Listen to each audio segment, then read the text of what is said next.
Вітаю вас у эфіры рацыя на сувязі доктар палітычных навук аналітык Павел Вусаў, чалавек, якога называюць правай рукой Зянона Пазняка. Вітаю вас, спадар Павел. Добрый день. Рацыя. Зянон Пазняк лічыць, што дынамічныя падзеі ў Беларусі і вакол Беларусі пачнуцца ўвосень. Якога роду гэта могуць быць падзеі? У святовай палітыцы адбудуцца вельмі важныя падзеі, перш за ўсё звязаныя з выбарамі ў Злучаных Штатах Амерыкі, якія таксама будуць акрэсліваць сітуацыю і ў свеце, і ў рэгіёне. Гэта можа паўплываць на тое, у якім кірунку будуць разгортвацца падзеі вакол Беларусі. Другі момант гэта стан падзеяў на фронце украінска-расейскім.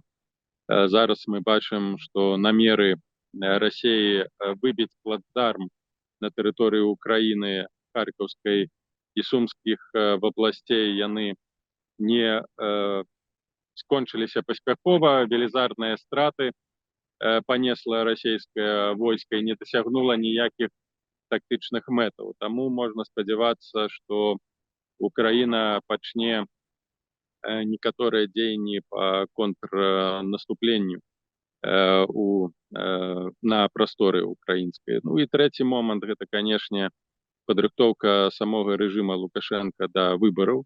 І зважыўшы ўсе гэтыя тры элементы, магчымае паспяховае контрнаступленне Украіны, аслабленне Расіі, перафарматаванне палітычнай структуры Злучаных Штатах Амерыкі могуць стварыць пэўныя прадумовы для турбулентнасці. Але мы кажам толькі пра прадумовы, бо яшчэ раз падкрэслю, на сённяшні момант, на лета 2024 году, нейкіх яўных умоваў, якія паказваюць на сур'ёзныя зрухі ў Беларусі, няма. Можна інтуітыўна акрэсліваць, інтуітыўна прагназаваць магчымыя непрадказальныя рэчы. Яны заўсёды адбываюцца, і апошнія падзеі апошніх гадоў, напрыклад, той жа марш Прыгожина, той жа Крокус-Сіці, апошнім часам сур'ёзная турбулентнасць на Каўказе, сведчаць пра наяўнасць скрытых, схаваных працэсаў, якія могуць падарваць стабільнасць сістэмы Пуціна, а гэта азначае падарваць стабільнасць і рэжыму Лукашенка. І менавіта да вось такой дэстабілізацыі, нечаканых выклікаў апазіцыя павінна быць падрыхтавана структурна, ідэалагічна, палітычна. І тут мы падыходзім да наступнага такога важнага аспекту. На жаль, на дадзеным этапе мы не можам казаць пра тое, што апазіцыя, розныя структуры, якія залічаюцца да апазіцыйнага дэмакратычнага руху, насамрэч падрыхтаваныя да такой турбулентнасці, могуць выкарыстаць гэтую турбулентнасць у сваіх інтарэсах. Для сярэднестатыстычнага гледача мы можам акрэсліць нейкія вось базавыя сцэнары па Беларусі. Ну, там у выпадку, калі Трамп прэзідэнтам стане, напрыклад. Кепскі, добры сцэнар, ну, каб людзі сярэднестатыстычныя разумелі. Да, канешне, мы можам акрэсліць. Зараз, сыходзячы знову з сітуацыі 2024 году, у Беларусі рэалізоўваецца найгоршы сцэнар, які звязаны з аднаго боку з расійскай акупацыяй і пашырэння расійскай прысутнасці ў Беларусі, не толькі стратэгічнай прысутнасці, але і ідэалагічнай прысутнасці, пашырэння прасторы расійскага свету, русіфікацыя, вынішчэнне нацыянальных элементаў беларускай дзяржаўнасці, беларускага грамадства. І працягам вось гэтага працэсу можа быць паглыбленая інтэграцыя, на што скіроўвае ўсю сваю увагу і энергію Пуцін, імкнучыся пабудаваць нейкія палітычныя інстытуты, якія цалкам падпарадкуюць Беларусь у палітычным сэнсе і эканамічным сэнсе. Гэта адзіная валюта, гэта адзіная банкаўская зразумелая сістэма, гэта адзіная інфармацыйная прастора, ну і, урэшце рэшт, адзіная палітычная інстытуцыянальная прастора. Мне падаецца, што да такога сцэнару в Москве рыхтуецца прыблізна яго рэалізаваць у 30-м годзе, калі скончыцца другі тэрмін прэзідэнцтва Пуціна, і ў гэтым аспекце ён сумняюся, што будзе сыходзіць, але паспрабуе стаць, так бы мовіць, прэзідэнтам саюзнай дзяржавы. У залежнасці ад таго, наколькі ў Расіі хопіць рэсурсаў, нават калі будзе замарожаны канфлікт, і больш таго, калі будзе замарожаны канфлікт ва ўкраіне і установіцца статус-кво, для Беларусі гэта азначае працэс негатыўнага і дэструктыўнага развіцця ў дачыненні да дзяржавы і да беларускай дзяржавы. Пазітыўны сцэнар, ён звязаны, безумоўна, перш за ўсё з магчымасцю Украіны перамагчы ў гэтай вайне. Мне цяжка сказаць на сённяшні момант, якую палітыку будзе праводзіць Трамп. І ці адаб'ецца прыход Трампа да ўлады на падыходзе Злучаных Штатаў Амерыкі да вайны, ці адаб'ецца на ситуацию в Украине той факт, что при ўладзе застанецца Байден, агульна мы бачым у глобальным сэнсе палітыка ўнутраная Злучаных Штатаў Амерыкі перажывае глыбокі крызіс. І гэты глыбокі крызіс, незалежна ад таго, хто будзе пры ўладзе, Байден ці Трамп, ён, на жаль, уплывае негатыўна на працэсы, звязаныя з устрыманнем Расіі ад экспансіі. Бо тая палітыка, якую праводзіць Расія, патрабуе імгненных рэакцый, а мы бачым, якія гэтыя рэакцыі запаволены. Калі да ўлады прыйдзе, скажем так, Байден, прабачце, Трамп, то так ці інакш у Злучаных Штатах Амерыкі будзе мёртвы сезон, які будзе цягнуцца некалькі месяцаў. З чым звязаны гэты мёртвы сезон? Ён звязаны з перафарматаваннем адміністрацыі прэзідэнта, ён звязаны з перафарматаваннем сілавых структур, ён звязаны з перафарматаваннем стратэгіі. І, канешне, ва ўмовах крызісу такое перафарматаванне вельмі небяспечнае. Фактычна выбівае Злучаныя Штаты Амерыкі з міжнароднай павесткі. Еўропа, яна даволі слабая у рэалізацыі такіх жорсткіх сцэнароў і ўплываў на падзеі ва ўкраіне.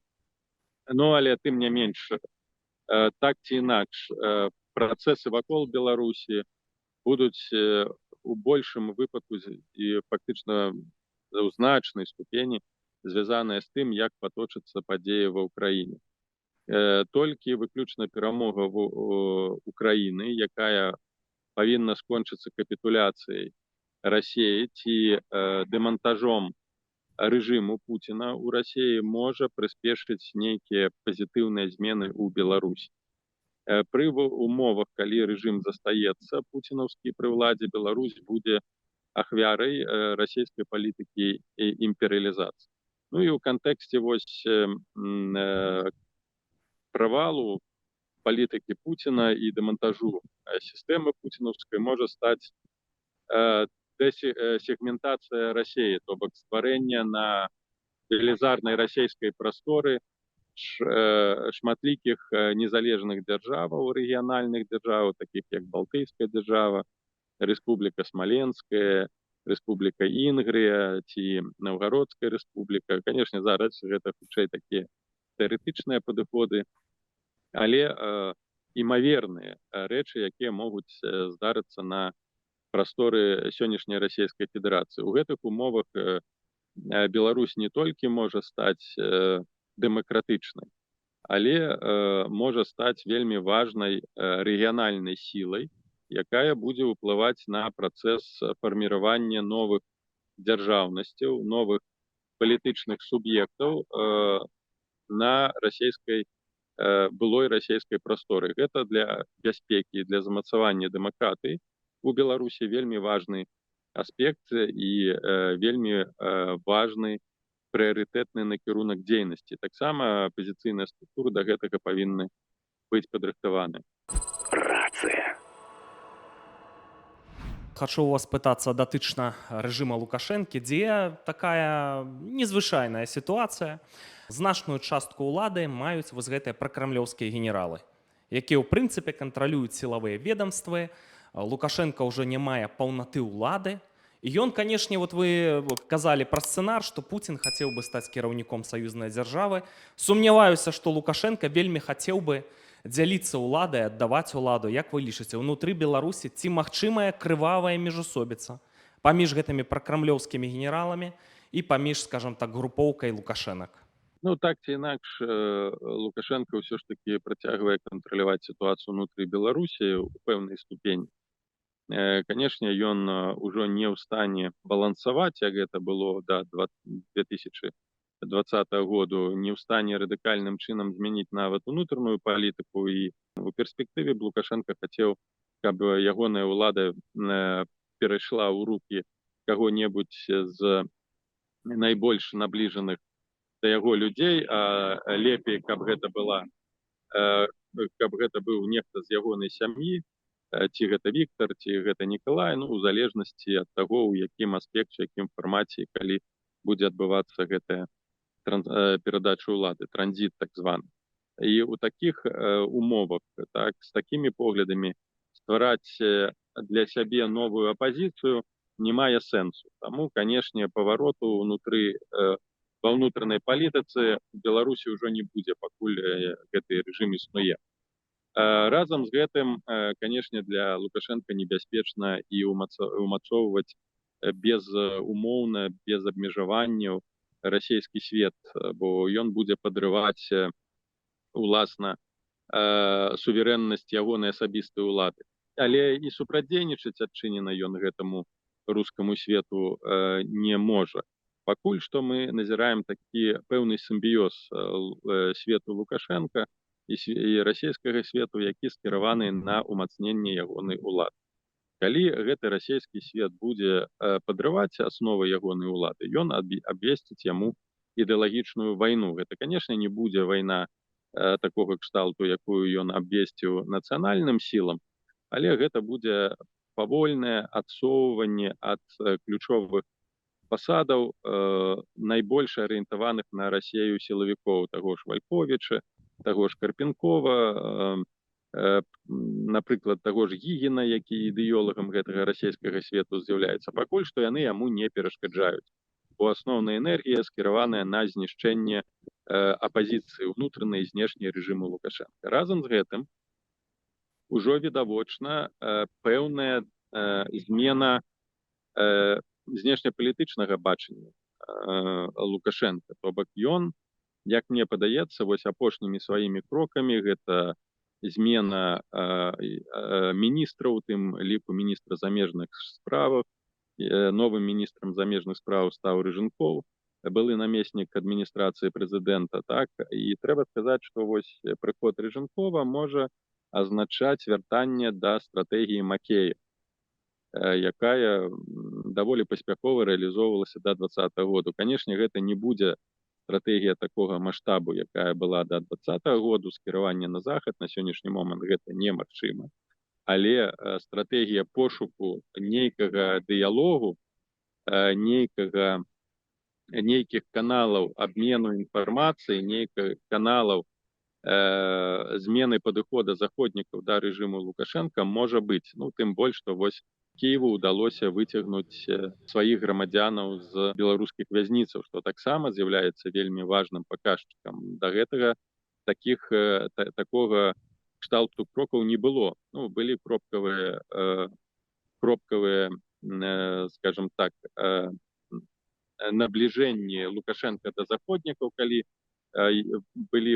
выпускаліся некаторыя палітычныя вязні, напрыклад, Анжеліка Борыс, Наталья Херши, так, такія былі нейкія пасылы, але гэта не было сістэмна.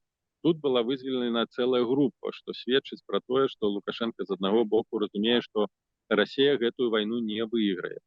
Так ці інакш, яна не выйграе. Ствараецца новая структура парадку ў рэгіёне. Гэтая вайна альбо зацягнецца, альбо будзе нейкая, скажем, нейкі перапынак, але так ці інакш гэта ніяк не адбіваецца на рэалізацыі расійскіх мэтаў. Унутраная палітыка у Расіі прывядзе да далейшай стагнацыі, да новых крызісаў, да ўнутранай дэстабілізацыі. У гэтых умовах Лукашенко неабходна выжываць. Выжыць ён можа толькі пры ўмове, калі дасягне знову формулы нейкай унутранай стабільнасці. Зараз ён можа прадаваць ідэю, тэзіс, ну я ж у вайне не ўдзельнічаў, мяне змусілі, рускія мяне акупавалі, вось, а што вы хацелі? Калі б мяне знялі, ці там паставілі іншага, то рускія б цалкам тэрыторыю краіны забралі, і беларускія войскі б ваявалі ва ўкраіне, а я ж гэтага не дапусціў. Вось гэтая асноўная формула, якую Лукашенко будзе прадаваць. І думаю, што Рыжанкоў, як такі амбітны, умоўна малады чалавек, калі мы кажам пра атачэнне Лукашенка, адна з уплывовых фігур, думаю, можа гуляць такую ролю рэалізатара ідэй Макея. Ну, тым больш, што сярод сённяшняй новай апазіцыі вельмі шмат людзей, якія з імі працавалі, і якіх ён можа выкарыстоўваць для наладжвання нефармальных кантактаў з заходнікамі, перш за ўсё з Польшай. Таму, думаю, стратэгія Лукашенка на сённяшняй бліжэйшай перспектыве будзе накіраваная на утрыманне ўлады і выжыванне сістэмы ў новых умовах. Ну і да гэтага таксама трэба прыняць да ўвагі, што рыхтуецца прэзідэнцкая кампанія, яна павінна быць пафаснай для Лукашенка, яна павінна быць такой знакавай для сістэмы і павінна паказаць, што Лукашенка аднавіў кантракт умоўны сацыяльны і палітычны з грамадствам, то калі грамадства нават і не падтрымлівае Лукашенка, то прынамсі не выступае супраць яго, то бок зняць тую напружанасць, якая ўзнікла ў 2020 годзе. Умоўная такое акцэптацыя з боку грамадства новай рэчаіснасці, і яна можа адбыцца ў 2025 годзе, ну, калі апазіцыя не прапануе нейкага іншага сцэнару, які мог бы прадэманстраваць тое, што грамадства ўсцяж не прыймае новага парадку, і грамадства не падпарадкоўваецца таму ціску, які арганізоўвае Лукашенко. Але, шчыра кажучы, пакуль што я нават не магу сказаць, якой бы магла быць стратэгія ці падыход з прычыны таго, што фактычна ўвесь інфармацыйны ўплыў апазіцыі на грамадства ў Беларусі амаль што нейтралізаваны. Шановныя гледачы і глядачкі, Лукашенко рыхтуе новую канфігурацыю ў Беларусі. Пра планы Пуціна ўжо Павел Вусаў іх патлумачыў, абсалютна з гэтым згодны. Лукашенко не згодны з такімі планамі, і пракрамлёўскія генералы не згодныя. Як вы лічыце, ці пачнецца ў Беларусі крывавая міжусобіца? Чакаем вашых меркаванняў у каментарах.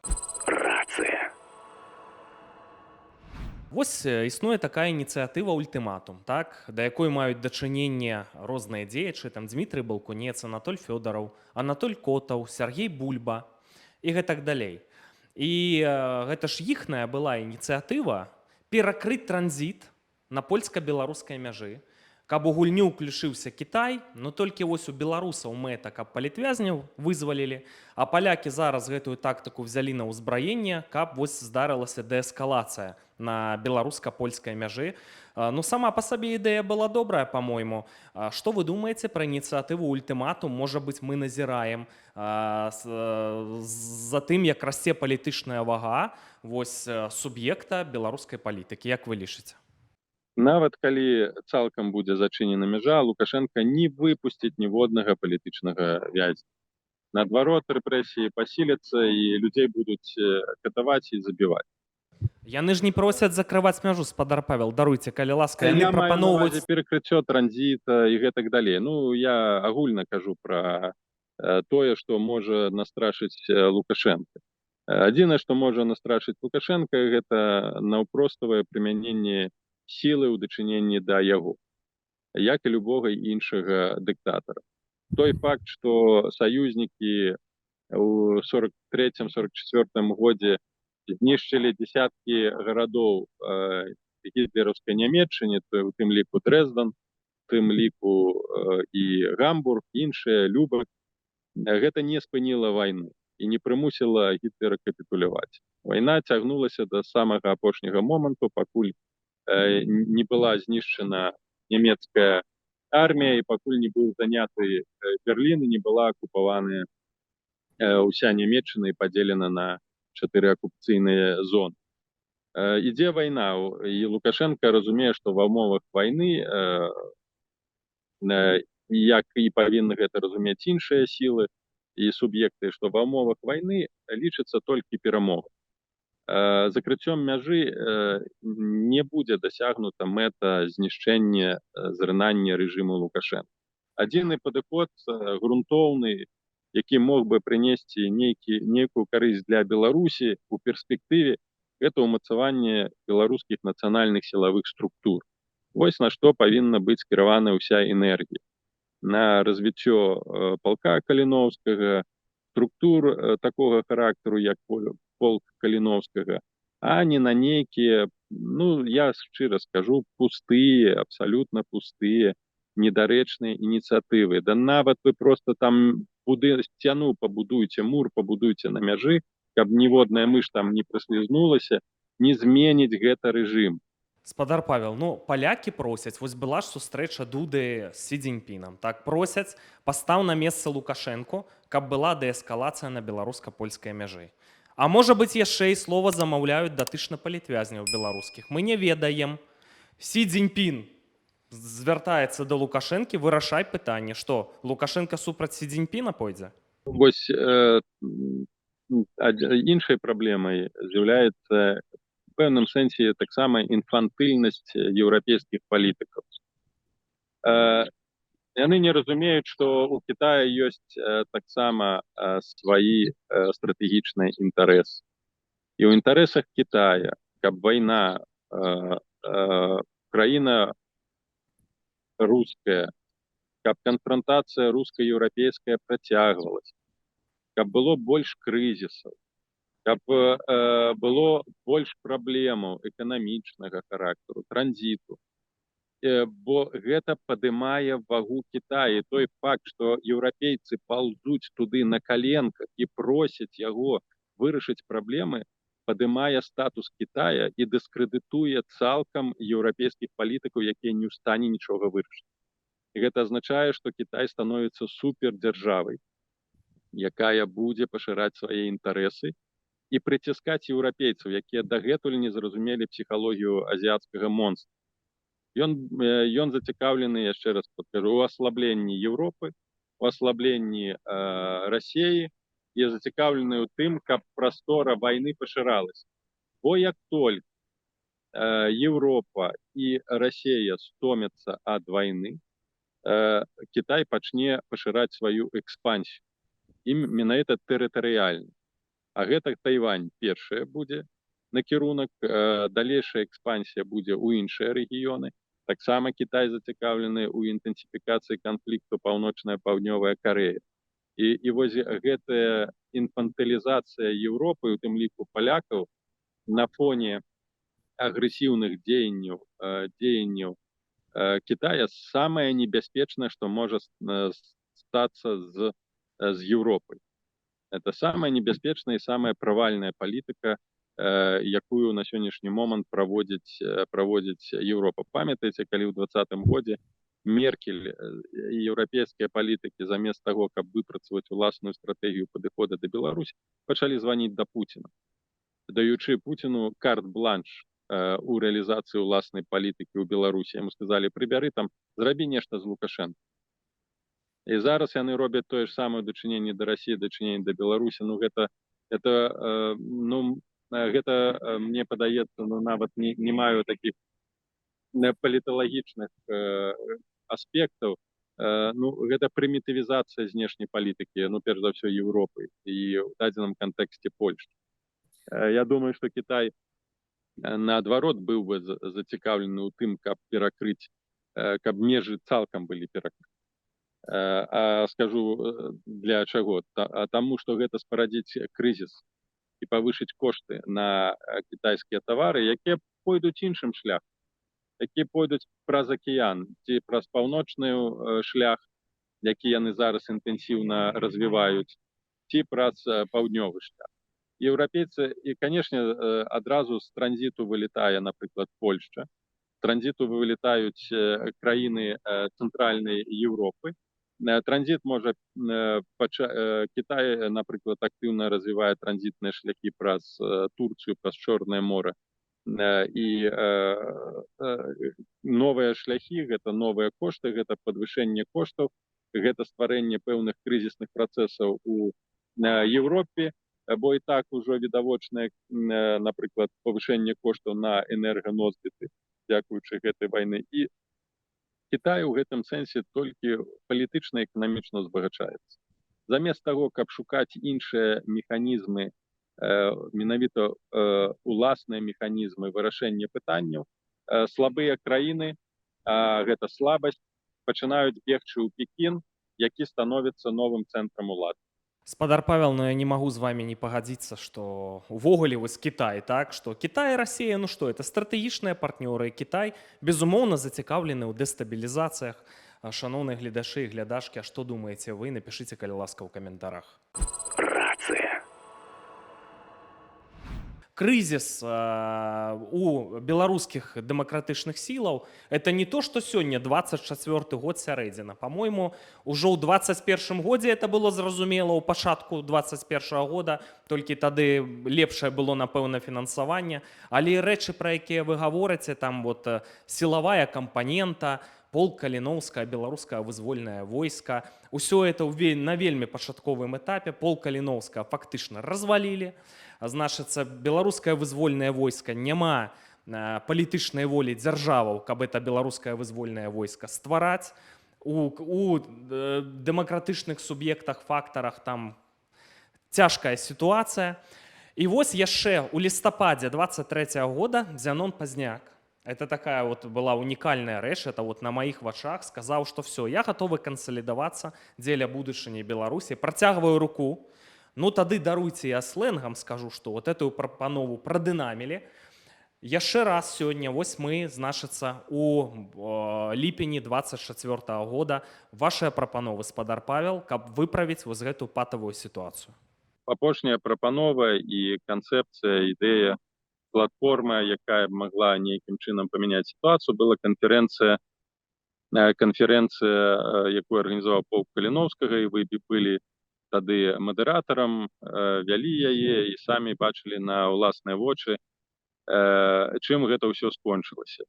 Калі была нават проста ідэя падпісаць агульны мемарандум, як іншыя суб'екты вельмі хутка дыстанцаваліся і адмыслова пасылалі ў Кіеў людзей, якія не мелі ніякага мандату для таго, каб падпісаць нейкі мемарандум, нейкі хотя б фармальны документ. Большасці суб'ектаў, таких як кабінет, таких як офіс, таких як координацыйная рада, нема палітычнай волі да нейкай хотя б фармальнай кансалідацыі ці волі па стварэнню нейкай агульнай пляцоўкі для камунікацыі. Кожны з гэтых суб'ектаў жадае захаваць за сабою права быць адзіным цэнтрам, вакол якога павінны аб'ядноўвацца. Такую пазіцыю хоча захаваць офіс Ціханаўскай з кабінетам, пэўным сэнсе захаваць хацела координацыйная рада. Урэшце рэшт гэта прывяло да таго, што ніводны з гэтых цэнтраў не з'яўляецца на сённяшні дзень аўтарытэтам. У апошнім сваім допісе я запрапанаваў такую мадэль агульнай рэформы, трансфармацыі структур. Першая, яна датычыць на расфарміраванні сённяшняга кабінету і паклікання новага кабінету, кіраўніком якога не будзе Ціханаўская, а будзе, напрыклад, хтосьці з большасці прадстаўнікоў каардынацыйнай рады.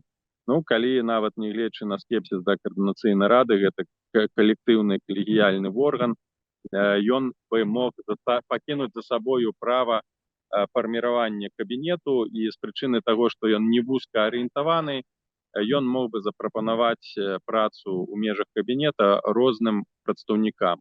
У тым ліку палка Каліноўскага, у тым ліку Вольнай Беларусі, у тым ліку той же Харты, то бок ён быў бы больш расчынены і больш універсальны, што магло б спрычыніцца да таго, што у дзейнасці апазіцыі мог бы стварыцца агульны фронт.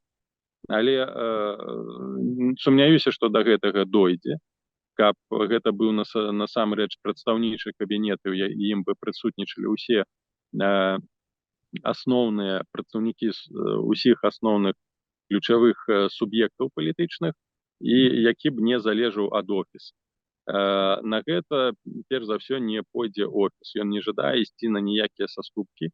Офіс і атачэнне Ціхановскай, нават не сама Ціхановская, а атачэнне хоча кантраляваць усе рэсурсы, такім чынам знішчае рэшткі апазіцыйнага патэнцыялу. Стварае шмат недаверу, крытыкі ў дачыненні да гэтых структур. На іншага нічога прапанаваць і зрабіць яны не могуць. Вось гэта адзінае тое, што я магу прапанаваць з сённяшняга боку, каб нейкім чынам кансалідаваць яшчэ тое, што засталося. Я яшчэ раз кажу, нават прапаную сам у гэтым працэсе свой актыўны ўдзел ад самага пачатку, каб гэта не было так, што нехта прымае рашэнне, а потым запрашаюць. Не, гэта ад самага пачатку павінна быць створаная універсальная працоўная група, дзе будуць прадстаўнікі ўсіх структур і будуць разам працаваць над стратэгіяй выхаду з крызісу. Калі гэтага не будзе, калі знову ўсё застанецца ў руках людзей, якія 4 гады нішчылі ўсё, што можна знішчыць, і кабінет, і каардынацыйную раду, і офіс, і ўсе ініцыятывы, мы апынемся яшчэ ў горшым стане. Спадар Павел, мяч на тым баку. Шчыра дзякую вам за гэтую гутарку. Дзякую. Шаноўная публіка, я чакаю вашых каментароў. Пэўныя, скажам так, эпізоды гэтай дыскусіі, гэтай гутаркі, нечаканыя асабіста для мяне. Што думаеце вы? Увогуле сітуацыя настолькі паганая, што ўжо ніжэй гэтага дна, напэўна, цяжка апусціцца. Настолькі паганая, што, напэўна, здарыцца нешта лепшае, пра што мы яшчэ не ведаем. Да сустрэчы.